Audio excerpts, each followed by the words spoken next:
আসসালামু আলাইকুম ওয়া রাহমাতুল্লাহ। প্রিয় দর্শক, বৃহস্পতিবার দিনে বা রাতে যে কোনো সময় এই নিয়মে ইস্তেগফারের একটি গুরুত্বপূর্ণ দোয়া চুপি চুপি অন্তত 70 বার পড়ুন। বিনিময়ে আল্লাহ তাআলা আপনার প্রতি সন্তুষ্ট হয়ে যাবেন। আল্লাহ তাআলা জীবনের সমস্ত গুনাহ খাতা মাফ করে দিবেন, আপনার সকল বিপদ আপদ দূর করে দিবেন।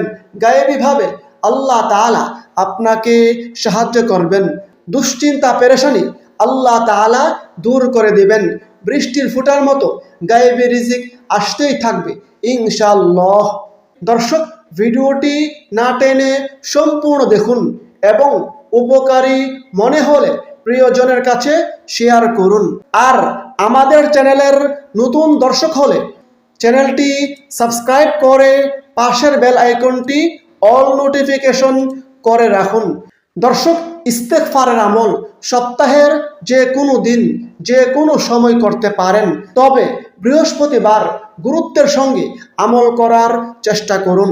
কারণ এই বৃহস্পতিবার আল্লাহ তাআলা অসংখ্য বান্দাকে ক্ষমা করে থাকেন। আল্লাহ তাআলার কাছে বান্দার আমলনামা উপস্থাপন করা হয় এবং এই বৃহস্পতিবার জান্নাতের দরজাসমূহ খোলা থাকে। এ প্রসঙ্গে হাদিসে রয়েছে, আল্লাহর রাসূল সাল্লাল্লাহু আলাইহি সাল্লাম বলেছেন, প্রতি সোমবার এবং বৃহস্পতিবার জান্নাতের দরজাসমূহ খুলে দেওয়া হয়। এরপর এমন সব বান্দাকে ক্ষমা করে দেওয়া হয় যারা আল্লাহর সঙ্গে অংশীদার স্থাপন করে না। সুবহানাল্লাহ। অপর হাদিসে প্রিয় নবী বলেন, প্রত্যেক সোমবার এবং বৃহস্পতিবার আল্লাহ তাআলার কাছে বান্দার আমলনামা উপস্থাপন করা হয়। তখন আল্লাহ তাআলা তার মুমিন বান্দাদের ক্ষমা করে দেন। কিন্তু যে দুই ব্যক্তির পারস্পরিক হিংসা বিদ্বেষ রয়েছে তাদেরকে ক্ষমা করা হয় না। দর্শক, ইস্তেগফার খুবই দামি আমল, খুবই গুরুত্বপূর্ণ ফজিলতপূর্ণ আমল। ইস্তেগফারের মাধ্যমে আল্লাহ তাআলা বান্দার প্রতি সন্তুষ্ট হয়ে যান, বান্দার জীবনের সমস্ত গুনাহ খাতা মাফ করে দেন। আল্লাহ তাআলা এ প্রসঙ্গে পবিত্র কোরআনে ওয়াদা করে বলেছেন, যে ব্যক্তি মন্দ কাজ করবে কিংবা নিজের প্রতি জুলুম করবে, তারপর আল্লাহর কাছে ক্ষমা চাইবে, সে ব্যক্তি আল্লাহকে পাবে ক্ষমাশীল ও পরম দয়ালু। সূরা নিসা আয়াত 110। তাছাড়া হাদিসে রয়েছে, আল্লাহর রাসূল সাল্লাল্লাহু আলাইহি সাল্লাম বলেছেন, আল্লাহর শপথ, আমি প্রত্যেক দিন আল্লাহ তাআলার কাছে 70 বার অধিক ইস্তেগফার বা ক্ষমা প্রার্থনা করি। হাদিসটি বুখারী শরীফে বর্ণিত হয়েছে। অপর হাদিসে প্রিয় নবী বলেন, তোমরা আল্লাহর কাছে ইস্তেগফার করো, ক্ষমা প্রার্থনা করো। আমি দৈনিক 100 বার ইস্তেগফার বা ক্ষমা প্রার্থনা করি। সুবহানাল্লাহ। দর্শক, বেশি বেশি পরিমাণে ইস্তেগফারের আমল করলে আল্লাহ তাআলা বান্দাকে অসংখ্য নিয়ামত ও পুরস্কার দিয়ে থাকেন। এ প্রসঙ্গে আবু দাউদ শরীফের একটি হাদিসে প্রিয় নবী বলেন, যে ব্যক্তি বেশি বেশি পরিমাণে ইস্তেগফারের আমল করবে, আল্লাহ তাআলা তার সকল দুশ্চিন্তা পেরেশানি দূর করে দিবেন। আল্লাহ তাআলা তার সকল বিপদ আপদ দূর করে দিবেন এবং আল্লাহ তাআলা তাকে গায়েবী উৎস থেকে এমনভাবে রিজিক দান করবেন যা সে কল্পনাও করতে পারবে না। সুবহানাল্লাহ। দর্শক, আজ বৃহস্পতিবার দিনে বা রাতে যে কোনো সময় ছোট্ট একটি জিকিরের আমল করুন। বিনিময়ে আল্লাহ তাআলা আপনার জীবনের সমস্ত সগীরা গুনাহ মাফ করে দিবেন। সেই জিকিরটি হচ্ছে সুবহানাল্লাহি ওয়া বিহামদিহি। এর ফজিলত প্রসঙ্গে হাদিসে রয়েছে, প্রিয় নবী বলেছেন, যে ব্যক্তি প্রত্যেক দিন 100 বার সুবহানাল্লাহি ওয়া বিহামদিহি পাঠ করবে, আল্লাহ তাআলা তার জীবনের সমস্ত সগীরা গুনাহ মাফ করে দিবেন, যদিও তা সমুদ্রের ফেনা পরিমাণ হয়। সুবহানাল্লাহ। দর্শক, পারলে প্রত্যেক দিন অবশ্যই সুবহানাল্লাহি ওয়া বিহামদিহি অন্তত 100 বার পড়ার চেষ্টা করুন। দর্শক, এই বৃহস্পতিবার দিনে বা রাতে যে কোনো সময় বেশি বেশি পরিমাণে ইস্তেগফারের আমল করুন। সেক্ষেত্রে আপনি ইস্তেগফারের যে কোনো দোয়ার মাধ্যমে আমল করতে পারেন। তবে আজকের এই ভিডিওতে আমি আপনাদেরকে গুরুত্বপূর্ণ ফজিলতপূর্ণ একটি ইস্তেগফারের দোয়া বাংলা উচ্চারণ সহ শিখিয়ে দিচ্ছি। আপনারা চাইলে এই দোয়াটিরও আমল করতে পারেন।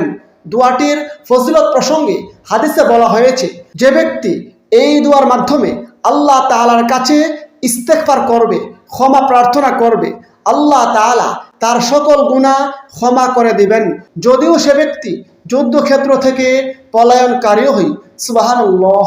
ইস্তেগফারের সেই গুরুত্বপূর্ণ দোয়াটি হচ্ছে আস্তাগফিরুল্লাহ আল্লাযী লা ইলাহা ইল্লা হুয়াল হাইয়ুল কাইয়্যুম ওয়া আতুবু ইলাইহি।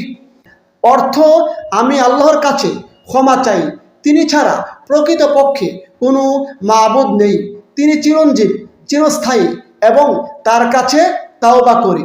দর্শক, ইস্তেগফারের এই দোয়াটি পড়ার পাশাপাশি ঋণ থেকে মুক্তি লাভের এবং গায়েবী রিজিক লাভের এই দোয়াটির আমল করুন। আল্লাহুম্মা কফিনি বিহালালিকা আন হারামিক ওয়া আগনিনি বিফাদলিকা আম্মান সিওয়াক। হাদিসে রয়েছে, যে ব্যক্তি এই দোয়ার মাধ্যমে আল্লাহ তাআলার কাছে সাহায্য প্রার্থনা করবে, আল্লাহ তাআলা তাকে গায়েবীভাবে সাহায্য করবেন, আল্লাহ তাআলা তার ঋণ মুক্তির ব্যবস্থা করে দিবেন। সুবহানাল্লাহ। দর্শক, সেই সঙ্গে ইসমে আজম বা মনের আশা আকাঙ্ক্ষা পূরণের জন্য এই দোয়াটি পড়ুন। আল্লাহুম্মা ইন্নী আসআলুকা বিআন্না লাকাল হামদু লা ইলাহা ইল্লা আনতাল মান্নানু বাদিউস সামাওয়াতি ওয়াল আরদি ইয়া যাল জালালি ওয়াল ইকরাম ইয়া হাইয়্যু ইয়া কাইয়্যুম।